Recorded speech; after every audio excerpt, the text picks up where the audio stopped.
Luc, chapitre 2. À cette époque-là parut un édit de l'empereur Auguste qui ordonnait le recensement de tout l'empire. Ce premier recensement eut lieu pendant que Quirinius était gouverneur de Syrie. Tous allaient se faire inscrire, chacun dans sa ville d'origine. Joseph aussi monta de la Galilée, de la ville de Nazareth, pour se rendre en Judée dans la ville de David, appelée Bethléem, parce qu'il était de la famille et de la lignée de David. Il y alla pour se faire inscrire avec sa femme Marie qui était enceinte.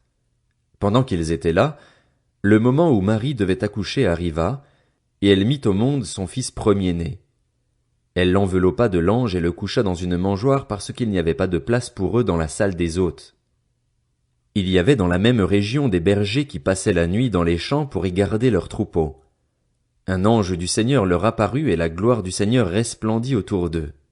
Ils furent saisis d'une grande frayeur. Mais l'ange leur dit, « N'ayez pas peur, car je vous annonce une bonne nouvelle qui sera une source de grande joie pour tout le peuple. Aujourd'hui, dans la ville de David, il vous est né un sauveur qui est le Messie, le Seigneur. Voici à quel signe vous le reconnaîtrez. Vous trouverez un nouveau-né enveloppé de lange et couché dans une mangeoire. » Et tout à coup une foule d'anges de l'armée céleste se joignit à l'ange.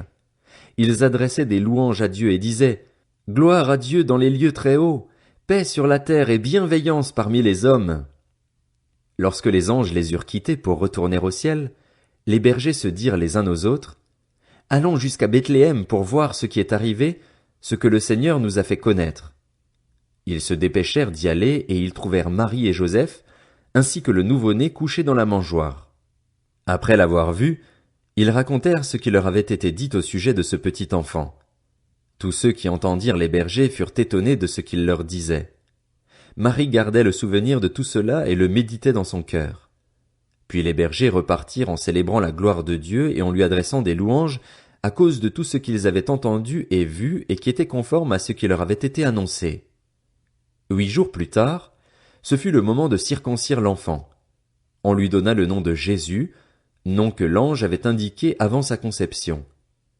Quand la période de leur purification prit fin, conformément à la loi de Moïse, Joseph et Marie l'amenèrent à Jérusalem pour le présenter au Seigneur, suivant ce qui est écrit dans la loi du Seigneur. Tout mâle premier-né sera consacré au Seigneur, et pour offrir en sacrifice un couple de tourterelles ou 2 jeunes pigeons, comme cela est prescrit dans la loi du Seigneur. Or, il y avait à Jérusalem un homme appelé Siméon. Cet homme était juste et pieux, il attendait la consolation d'Israël et l'Esprit Saint était sur lui.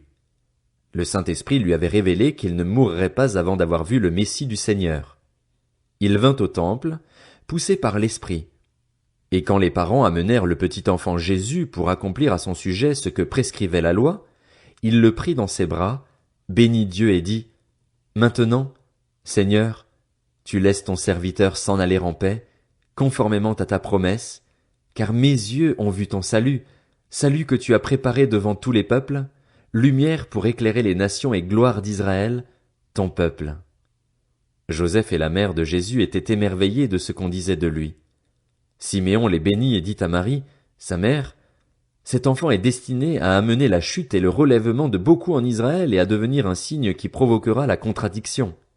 Toi-même, une épée te transpercera l'âme. Ainsi, les pensées de beaucoup de cœurs seront révélées. » Il y avait aussi une prophétesse, Anne, fille de Phanuel, de la tribu d'Azer. Elle était d'un âge très avancé.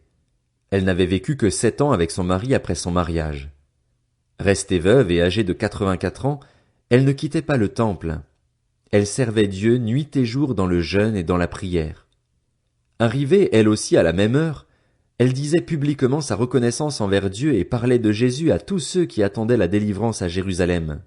Après avoir accompli tout ce que prescrivait la loi du Seigneur, Joseph et Marie retournèrent en Galilée, à Nazareth, leur ville. Or l'enfant grandissait et se fortifiait en esprit. Il était rempli de sagesse et la grâce de Dieu était sur lui. Les parents de Jésus allaient chaque année à Jérusalem pour la fête de la Pâque. Lorsqu'il eut 12 ans, ils y montèrent avec lui comme c'était la coutume pour cette fête. Puis, quand la fête fut terminée, ils repartirent, mais l'enfant Jésus resta à Jérusalem sans que sa mère et Joseph s'en aperçoivent. Croyant qu'il était avec leurs compagnons de voyage, ils firent une journée de chemin, tout en le cherchant parmi leurs parents et leurs connaissances. Mais ils ne le trouvèrent pas, et ils retournèrent à Jérusalem pour le chercher. Au bout de 3 jours, ils le trouvèrent dans le temple, assis au milieu des maîtres. Il les écoutait et les interrogeait. Tous ceux qui l'entendaient étaient stupéfaits de son intelligence et de ses réponses.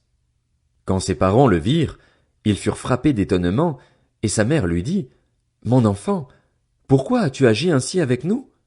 Ton père et moi, nous te cherchions avec angoisse. » Il leur dit, « Pourquoi me cherchiez-vous? Ne saviez-vous pas qu'il faut que je m'occupe des affaires de mon père? » Mais ils ne comprirent pas ce qu'il leur disait. Puis il descendit avec eux pour aller à Nazareth, et il leur était soumis. Sa mère gardait précieusement toutes ces choses dans son cœur. Jésus grandissait en sagesse, en taille et en grâce devant Dieu et devant les hommes.